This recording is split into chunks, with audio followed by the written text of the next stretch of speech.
Las malas noticias, contracción, no crecimiento. El gobierno cubano echa por tierra sus promesas para 2023. No se van a cumplir los pronósticos de crecimiento económico de Cuba que hiciera el gobierno a fines de 2022. Así lo admitió Alejandro Gil, ministro de Economía y viceprimer ministro, al anunciar que el país registrará una contracción del Producto Interno Bruto, PIB, en 23 de hasta 2%, pese a haber proyectado a inicios de año un crecimiento del 3%.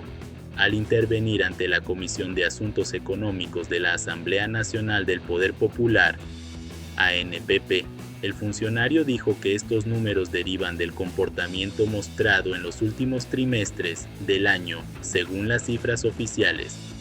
Pocas horas después de que el Partido Comunista de Cuba, PCC, admitiera el fracaso del paquetazo económico de la tarea ordenamiento, aplicado a partir de enero de 2021, ahora el ministro admite que el PIB cubano acabaría el ejercicio claramente por debajo del de 2019, tras la grave contracción de 2020 por la pandemia y el magro crecimiento económico alcanzado en 2021 y 2022. Gil calificó el panorama como un escenario adverso, con niveles de producción agroalimentaria por debajo de lo previsto, déficit en la producción eléctrica, inflación elevada, en torno al 30% interanual. Pronosticó una cifra que los expertos califican como dudosa, y pobres resultados para el sector turístico. El turismo volverá a quedarse por detrás de lo pronosticado, como ya ocurriera en 2022. Según Gil, de la meta de los 3.5 millones de visitantes esperados, se prevé que apenas se superen los 2 millones, un 43% por debajo de lo anticipado, si bien un 50% mejor que en el año anterior, pero lejos de las cifras de 2019. Se trataría del segundo año consecutivo en el que la isla no logra su objetivo en el sector turístico, que aún no ha recuperado los entre 4 y 5 millones de visitantes que registró antes de la pandemia de COVID-19. Anticipando estos resultados, el Consejo de Estado aprobó la semana pasada una reforma de la Ley de Presupuesto de 2023 que implica aumentar el déficit fiscal en más de un 44% hasta 98,000 millones de pesos, unos 4.080 millones de dólares al cambio oficial. Esto representaría en torno al 15% del PIB cubano. Según estimaciones de expertos independientes, luego de 3 ejercicios consecutivos con tasas de déficit fiscal por encima del 10%, valores que apuntan a un desequilibrio macroeconómico y a una inflación disparada. De acuerdo con el reporte del sitio Official Cuba Debate, Gil volvió a culpar al embargo de Estados Unidos de la crisis cubana. Según él, el bloqueo de Washington es una fuerza que actúa con toda su saña, si bien sumó la insuficiente generación de ingresos en divisas y los desequilibrios macroeconómicos. En cuanto a las exportaciones, dijo que alcanzaron en 2023 un total de 9.070 millones de dólares, 770 millones menos que lo planificado. Lo anterior, pese al incremento de las ventas al extranjero de tabaco y productos de la pesca. Estos últimos, mientras la oferta de pescado para los cubanos es escasa. Gil admitió que la producción nacional fue afectada durante el año por concluir, tanto para el consumo interno como para las exportaciones, por el déficit de combustibles y la falta de insumos. Los niveles planificados de viandas, maíz, carne de cerdo, leche y huevos cayeron con respecto al año anterior. El ministro aseguró que la canasta familiar normada sigue siendo una prioridad básica, a pesar de su inestabilidad, e implica un gasto de 1.600 millones de dólares para el gobierno. Pese a ello, cada vez esas entregas son más menguadas e insuficientes. Gil subrayó la importancia de garantizar en 2024 la generación eléctrica, la disponibilidad de combustibles, el aseo y otros productos vitales.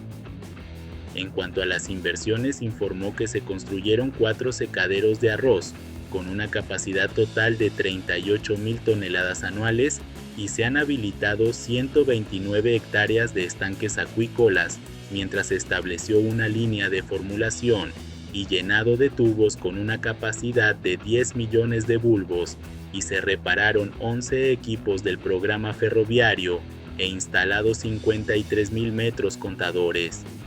Al respecto, salta a la vista la ausencia en el informe de alguna mención a la construcción de hoteles y otras instalaciones turísticas, la actividad que por mucho acapara la mayor cantidad de inversiones del gobierno desde hace media década. Gill destacó la puesta en marcha del dique flotante chino, que se espera genere ingresos a partir de 2024, aparte de la instalación de 99 motores de fuel oil y 58 motores diésel, más la creación de 3 parques fotovoltaicos y la inauguración de una nueva fábrica de biofertilizantes en La Habana. En relación con los objetivos y metas para 2024, el funcionario informó que se busca lograr exportaciones por un valor aproximado de $9.700 millones y recibir 3.100.000 visitantes, para un crecimiento del 27% en comparación con el estimado de 2023, aunque esa cifra estaría aún por debajo de los niveles de 2019 y previos. Siguiendo con las noticias, Víctor Manuel Rocha compró derechos de propiedades confiscadas en Cuba para debilitar el embargo.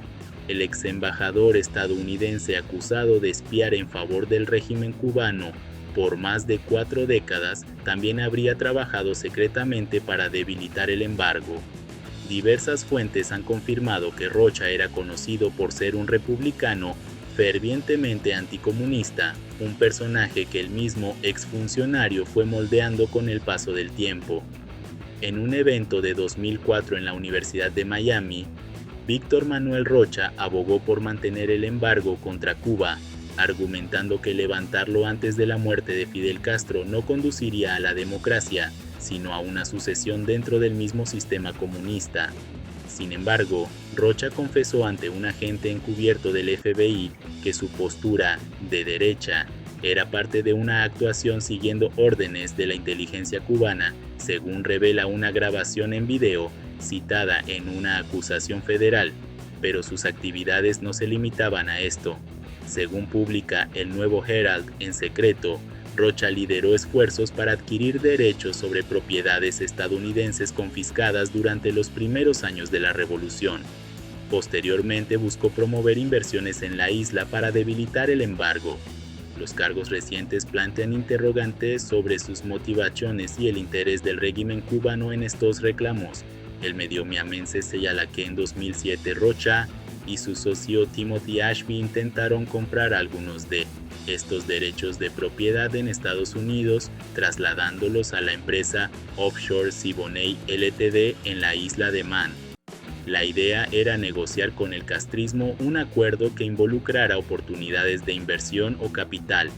Como los reclamos sobre propiedades confiscadas en Cuba son un obstáculo importante para la inversión extranjera en la isla, Víctor Manuel Rocha y Ashby buscaban una resolución que pudiera allanar el camino hacia la normalización de las relaciones entre Estados Unidos y Cuba. Aunque La Habana rechazó los esfuerzos bajo la administración Obama, si el plan hubiera tenido éxito, ambos países podrían haber avanzado hacia una normalización completa. Y bien amigos, así vamos terminando las noticias importantes del día de hoy. Por favor, nos ayudarían mucho compartiendo las noticias y así poder informar a muchas más personas de la verdadera realidad en Cuba. Patria y vida, mis hermanos, nos vemos en el siguiente informe.